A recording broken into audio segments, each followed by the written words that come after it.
बताए भैया शुरू से भैया। हाँ शुरू से जी, मैया का जन्म कैसे हुआ ये बताने वाला हूँ।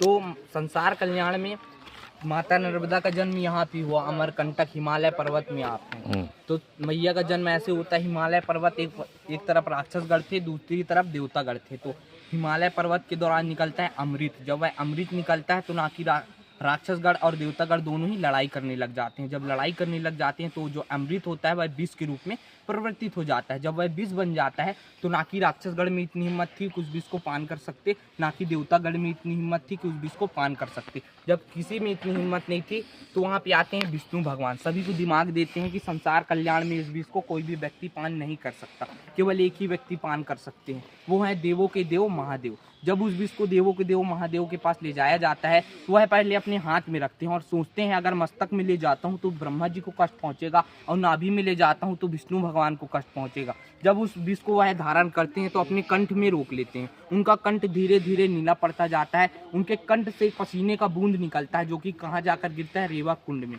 नर्मदा जी का जो वो पसीने का बूंद था वही एक कन्या के रूप में परिवर्तित हो जाता है। वही कन्या थी माता नर्मदा। वह किसके यहाँ गिरता है, रेवा नायक के यहाँ। रेवा नायक जो थे जड़ी बूटी के व्यापारी थे दादा, और इस जगह का नाम पड़ा अमरकंट। अमर का मतलब होता है शिव और कंठ का मतलब गला। अमरकंठ शिव का गला, शिव के गले से माता नर्मदा की उत्पत्ति होती है, इसीलिए इस जगह का नाम पड़ता है अमरकंठ।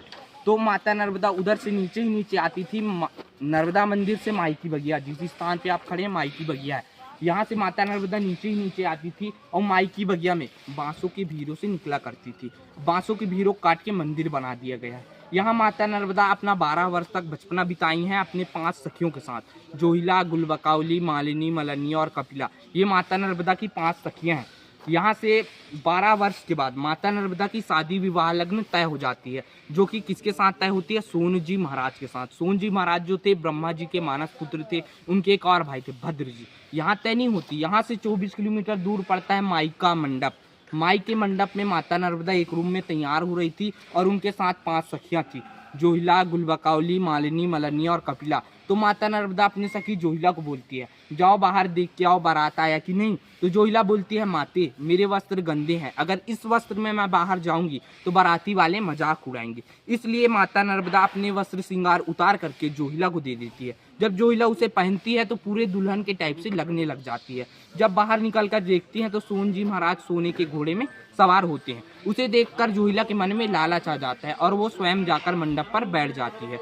जब जाने अनजाने भूले भटके वो भी सोन जी महाराज मंडप पर बैठ जाते हैं। जब माता नर्मदा दोनों की ही शादी होने लग जाती है तो शुरू बताओ।